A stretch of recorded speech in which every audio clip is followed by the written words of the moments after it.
kita makaduong dito.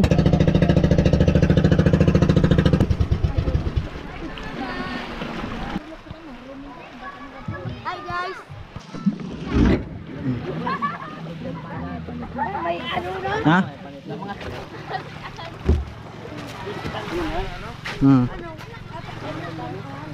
Oh, linga to.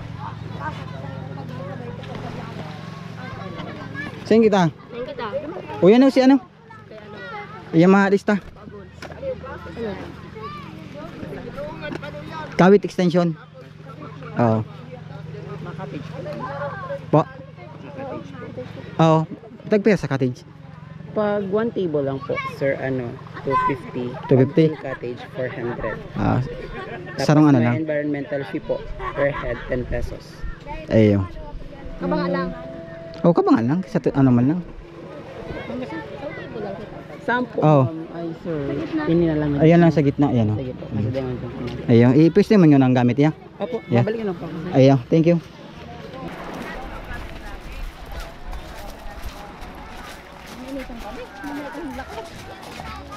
Gano'n mainitong ka dyan?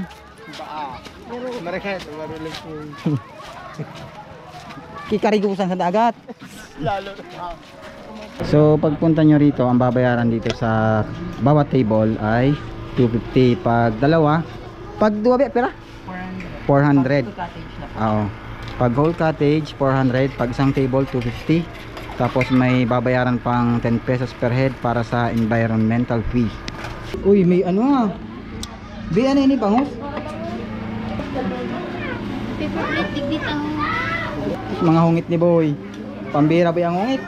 May natulog. Sarap maligo dito. Yung mga gusto magbakasyon, punta na kayo dito sa Parola Beach. Dito sa Bagataw Island. Dito sa Magallanes, Sorsogon. Ligo na. Ligo na. Tara na.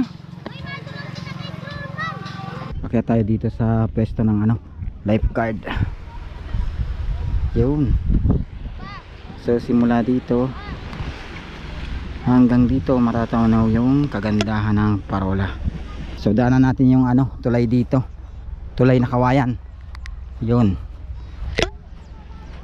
Ito yung nadagdag dito sa Parola.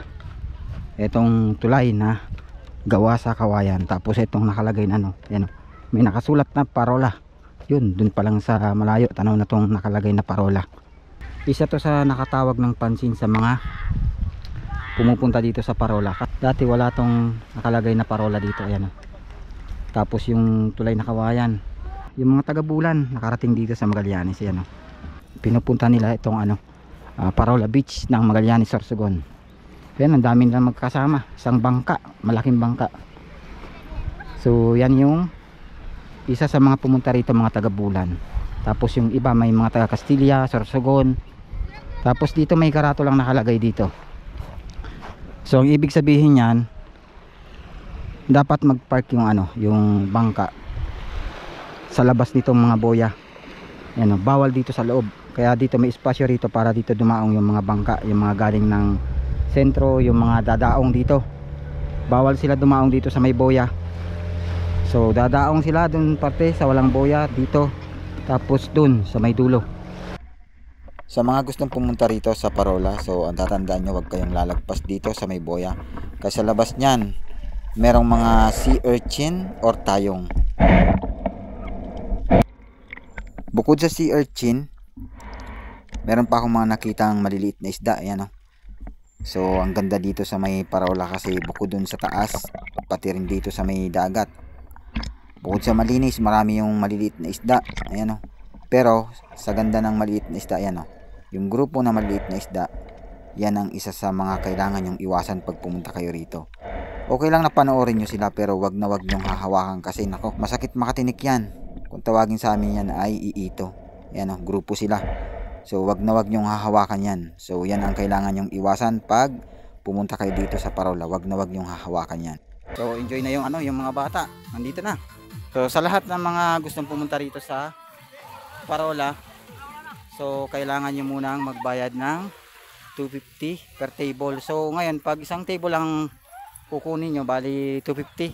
Pag isang whole cottage 400. Tapos may babayaran kayong 10 pesos per head para sa environmental fee. So ayan, marami pang dumadating. Dito naman pag mag-CR kayo, ayan 5 pesos yung babayaran nyo pag gagamit kayo ng CR dito. So ginagamitan kasi dito ng water pump. Ayan Kaya yung 5 pisong babayaran natin dito sa pag CR ay dun mapupunta. Kasi so sa ano lang sa maintenance din. Para sa water pump. Birthday ko kaya pumunta kami rito sa Parola.